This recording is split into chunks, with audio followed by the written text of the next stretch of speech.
आनी चाहिए। जब आपके सामने मुकर्रिर हो तो आप साथ दीजिए, तालियों से इस्तकबाल कीजिए, जोर से नारा लगाइए, नारे तकबीर, नारे तकबीर। बैरिस्टर असदुद्दीन ओवैसी, अकबरुद्दीन ओवैसी, अस्मा शेख। अब इसके बाद मैं जनाब हाजी रफत साहब को दावत सुखन देता हूं कि वो माइक पर तशरीफ लाकर चंद मिनटों में अपनी बात रखें।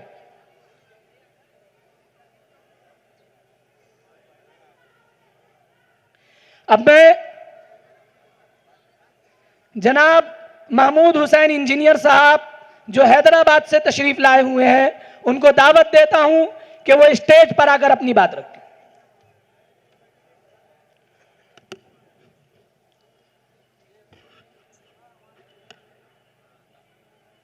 दाशव तशरीफ फरमा। आपके हर दिलअजीज उम्मीदवार मोहतरमा अस्मा शेख साहिबा, आपके पिछले इंतखाबात में जो मजलिस इत्तेहादुल मुस्लिमीन के कॉन्स्टिट्यूंट MLA मतलब आली जनाब रत्नागर साहब, हाजी अब्दुल हमीद साहब, रफत साहब, यहाँ के सरगर्म कारकुनों, कुल हिंद मजलिस इत्तेहादुल मुस्लिमीन के जियाले नौजवानों में से जो हर वक्त मजलिस इत्तेहादुल मुस्लिमीन का परचम लहराते रहते हैं, मोहतरम अली जनाब जावेद साहब, सोहेल साहब, आपके इमरान साहब, आजाद साहब, दीगर मजलिसी कायदीन, बुजुर्गों, भाइयों, पर्दा नशीन मेरी मां और बहनों, आप सब जानते हैं कि कुछ ही देर में आपके और हमारे कायद मुखन्ना हबीब मिल्लत जनाब अकबरुद्दीन ओवैसी साहब तशरीफ लाने वाले हैं। आपकी बेचैनी मैं समझ सकता हूं अज़ीज़ान मिल्लत, मेरी मां और बहनों, आपकी बेचैनी मैं समझ सकता हूं। कुछ ही देर में आपके और हमारे हबीब मिल्लत मोहतरम अली जनाब अकबरुद्दीन ओवैसी साहब यहां पर तशरीफ लाने वाले हैं। आप सब जानते हैं कि 20 तारीख के दिन राहदरी का दिन है, आपको वोटिंग करना है। आपके सामने कई उम्मीदवार हैं, मगर कुल हिंद मजलिस इत्तेहादुल मुस्लिमीन की जो उम्मीदवार यहां पर आपके सामने मौजूद है, आप ये मोहतरमा की शख्सियत को देखें। आप मोहतरम अली जनाब बैरिस्टर असदुद्दीन ओवैसी साहब ने आप के सामने एक बेहतरीन नुमाइंदगी करने के लिए एक बेहतरीन तरीके से एक शाइस्ता शख्सियत को आपके सामने लाया है। उम्मीदवार कैसा होना चाहिए अज़ीज़ान मिल्लत? एक साफ सुथरी शख्सियत, एक बेहतरीन शख्सियत, एक पढ़ी लिखी शख्सियत, संजीदगी से साथ नुमाइंदगी वाली, आपके मसलन को उठाने वाली, ऐवान असेंबली में आपकी आवाज बनने वाली वो शख्सियत होना चाहिए अज़ीज़ान मिल्लत। ये पेशे से वकील साहबा है, हर वक्त आपके बीचों बीच में रहकर आपकी नुमाइंदगी करेगी अज़ीज़ान मिल्लत। मैं आपको उस दौर पर ले जाना चाहता हूं, मरूम खाए सालर मोहतरम का दौर। मैं उस वक्त की बात कर रहा हूं कुरला में, जब बाबरी मस्जिद शहीद हुई थी। मैं जिम्मेदारी से इलेक्शन के कोड ऑफ कंडक्ट में रहकर मेरी तकरीर आपके सामने रख रहा हूं अज़ीज़ान मिल्लत। 92 में जब मुंबई शहर में फिसादात हुए थे, आपकी सरजमीन पर यहां पर फिसादात हुए थे। इस कुर्ला की जमीन पे ऐसी कौन सी जमात आपके बीचों बीच में खड़ी थी? पूछो बुजुर्गों से, मरहूम खाए सालारे मोहतरम तशरीफ लाए थे या नहीं लाए थे? मैं उस वक्त की बात कर रहा हूं अज़ान मिल्लत, जब अब्दुल रज़ाक साहब यहां पे मौजूद थे। मरहूम हमारे जो यहां के उम्मीदवार थे, यहां पे कुर्ला सरजमीन से यहां पर मजलिस इत्तेहादुल मुस्लिमीन का टिकट लेकर यहां पे इलेक्शन लड़े थे। 92 की बात कर रहा हूं अज़ान मिल्लत, मैं वो इलेक्शन की बात कर रहा हूं। सालारे मोहतरम जब तशरीफ लाए थे सुल्तान सलाहुद्दीन अवैसी साहब, असदुद्दीन अवैसी साहब के वालिद मोहतरम जनाब अकबरुद्दीन अवैसी साहब के वालिद मोहतरम, इसी मदरसे के सामने बुजुर्गों से आप पूछ सकते हैं, मैं मुसद्दिकी का बात कर रहा हूं, यहीं पर जलसा हुआ था। और यही नहीं है जाने मिल्लत, उस वक्त रिलीफ की बहुत जरूरत थी। यह एक वाहिद जमात थी, मजलिस इत्तेहादुल मुस्लिमीन, जो आपके बीचों बीच में रहकर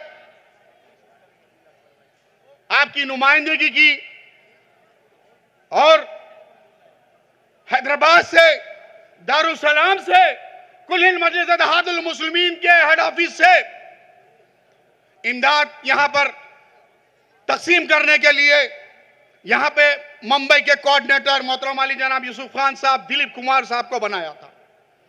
उस वक्त की बात कर रहा हूं अज़ान मिल्लत, 1992 में दिलीप कुमार साहब यहां पे सालारे मोहतरम के साथ यहां पे कोऑर्डिनेट करते थे। मैं मुसद्दिका बात कर रहा हूं अज़ान मिल्लत, तारीख उठा के देखे आप, मेरे बुजुर्गों से पूछे आप, सरजमीन कुर्ला के उन बुजुर्गों से पूछे आप कि सालारे मोहतरम कि इमदाद यहां पर तकसीम की गई थी, नहीं की गई थी? मजलिस इत्तेहादुल मुस्लिम की इमदाद यहां पर तकसीम की गई थी या नहीं की गई थी? मजलिस इत्तेहादुल मुस्लिमीन वो जमात है अज़ान मिल्लत, आज आपके बीचों बीच में नुमाइंदगी के लिए नहीं खड़ी, कई सालों से जद्दोजहद करती है और अल्हम्दुलिल्लाह आज भी आवाज उठती है ऐवान पार्लियामेंट में। वो आवाज आपकी है, सदर मजलिस की आवाज है। और असदुद्दीन अवैसी साहब किसी भी मसाइल पर आवाज उठाते हैं तो वह आवाज आपकी गूंजती है ऐवान पार्लियामेंट में। मैं बस यही कह रहा हूं, फिर एक बार मजलिस इत्तेहादुल मुस्लिमीन आपके सामने एक बेहतरीन उम्मीदवार लेकर आपके सामने आई है, इसको मुंतखब करें आप, जिसका इम्तियाजी निशान पतंग है। और जब आप ईवीएम मशीन पर जब बटन दबाने जाएंगे, मोहतरमा का निशान 6वां निशान है अज़ान मिल्लत, आपका निशान 6वां है, आपका निशान पतंग है, आपका निशान और मजलिस इत्तेहादुल मुस्लिमीन का निशान पतंग है अज़ान मिल्लत। आपको भारी अक्सरियत से मोहतरमा का साथ देना होगा, यहां के उन जियालों का साथ देना होगा और मजलिस इत्तेहादुल मुस्लिमीन का यहां पर परचम बुलंद करना पड़ेगा। आप देखिए कि बाइकल्ला में मोहतरम अली जनाब जब वारिस पठान साहब मुंतखब हुए थे, बाइकल्ला की कौंसिल में कई करोड़ रुपए का यहां पे बजट यहां पे मंजूर किया गया था हुकूमत महाराष्ट्र की तरफ से और तरक्याती काम हुए हैं, चाहे वो बल्दी हो, आबरसानी हो या किसी किस्म का मसाइलों के लिए आपकी नुमाइंदगी करने के लिए कोई भी अगर शख्सियत थी तो वो थी पठान शख्सियत थी। यहां पर आवाज थी तो वो मजलिस की आवाज थी अज़ान मिल्लत। इसी तरीके से अज़ान मिल्लत महाराष्ट्र में कभी भी कोई मुश्किलात होती है या नुमाइंदगी के लिए कोई भी वक्त होता है तो ये वाहिद जमात है मजलिस इत्तेहादुल मुस्लिमीन आपके बीचों बीच में आती है और खड़े रहती है। 1993 में लातूर में जब जलजला आया था, आप ही के महाराष्ट्र में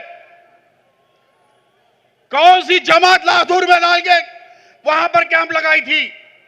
मजलिस इत्तेहादुल मुस्लिमीन थी। यही आपके और हमारे नकीब मिल्लत मोहतरम आली जनाब अकबरुद्दीन अवैसी साहब ने असरा हॉस्पिटल से वहां पर डॉक्टर्स को वहां पर भेजा था, मेडिकल असिस्टेंट्स को भेजा था, दवाएं भेजी थी, और वहां पे जो मुतासिर हुए थे महाराष्ट्र में लाहदूर में उनके इलाजों के लिए वहां पे इंतजाम किया था, और उनके जो भी चीजों के लिए वहां पर होना चाहिए था वो थी मजलिस इत्तेहादुल मुस्लिमीन, वहां पर उन लोगों को सरबराही की थी।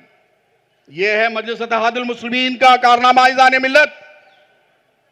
आपके सामने यहां पर और भी यहां पर मुसलमान यहां पर लीडर्स है, मैं उन लीडर्स का नाम नहीं लेना चाहता हूं जो अपनी कुर्सियों को गर्म कर कर बैठे हैं कई सालों से।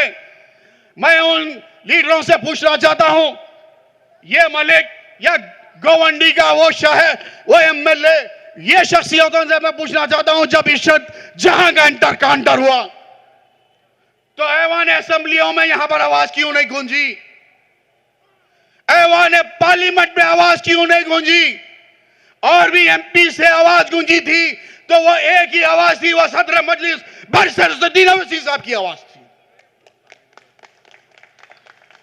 अगर कोई शख्सियत अगर आई हैदराबाद और अपना पार्लियामेंट का सेशन छोड़कर, वो शख्सियत थी नकीब मिल्लत बरसरुद्दीन अवैसी साहब थी।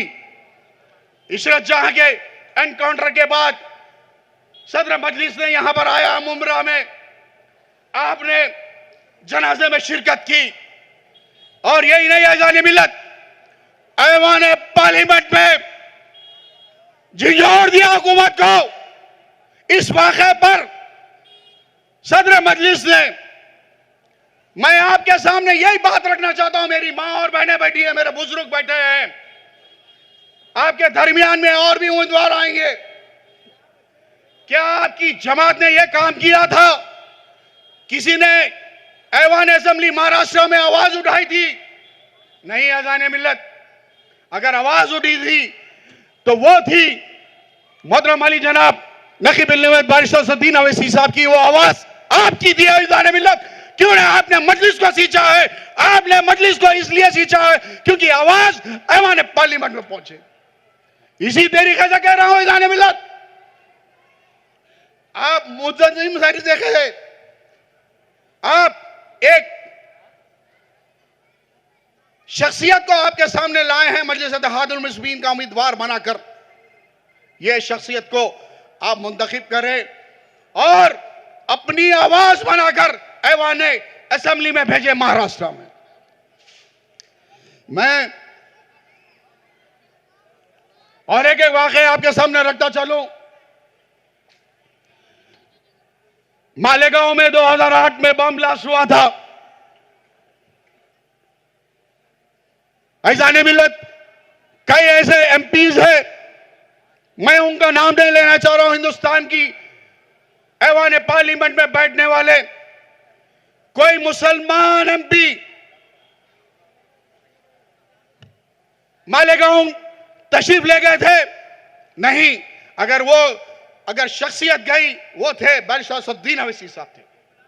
अगर आवाज उठी तो मजलिस इत्तेहादुल मुस्लिमीन की आवाज थी। ऐवान पार्लियामेंट में आवाज उठी तो वो आवाज मजलिस इत्तेहादुल मुस्लिमीन की थी। मैं जाते जाते भाई ये कहता चलूं, आप मुनज़्ज़िम रहे, मुत्तहिद रहे, जमात से वाबस्ता रहे। मजलिस इत्तेहादुल मुस्लिमीन आपकी मताए अजीज है इज़ान मिल्लत। हम कोई यहां पे भड़काऊ भाषण देने नहीं आए हैं। आपके सामने यहां पर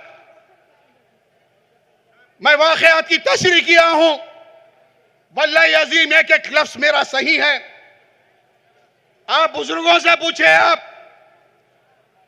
हर वक्त अगर कोई ऐसा वक्त आता है जो लोग मुतासिर होते हैं, लोगों को मजलिस इत्तेहादुल मुस्लिमीन जमात की जरूरत होती है, तो आपके बीचों बीच में ठहरती है वही जमात मजलिस इत्तेहादुल मुस्लिमीन है, और वही जमात की उम्मीदवार मोहतरमा अस्मा शेख साहिबा है। मैं आपसे अदबन गुजारिश करूंगा कि कुछ ही देर में नकीब मिल्लत आने वाले हैं यहां पर मुंबई शहर में। उनके जलसे भी यहां पर मुनक्किद होंगे और आज आपको हबीब मिल्लत अकबरुद्दीन अवैसी साहब का यहां पर जलसा मुनक्किद हुआ है। उनकी सदारत में इंशाअल्लाह ताला उनकी भी तकरीर को सुनना है। आप बस जाते जाते ये कहता चलो, शाह मर्दा शेर यज़्दा खुव्वत परवरदिगार ला फतह अली ला जुल्फ़िकार। उस जमाने में हजरत अली की जुल्फ़िकार थी, आज वल्लाही अजीम अस्मा शेख की जुल्फ़िकार आप है। अस्मा शेख साहिबा की तलवार आप है। नकीब मिल्लत बैरिस्टर शमसुद्दीन अवैसी साहब की तलवार आप है। हबीब मिल्लत कायद मुखन्नना अकबरुद्दीन अवैसी साहब की तलवार आप है। आप है वो जुल्फ़िकार। 20 तारीख के दिन बता दो कि 6वां निशान हमारा है। यह मजलिस का निशान है, पतंग का निशान है। हर घर में मजलिस का निशान होना चाहिए। बस ये जाते जाते ये आपसे अदबन गुजारिश करूंगा, मजलिस का साथ दे। आमीन या रब्बिल आलमीन व आखिर दाअवाना अल्हम्दुलिल्लाहि रब्बिल आलमीन।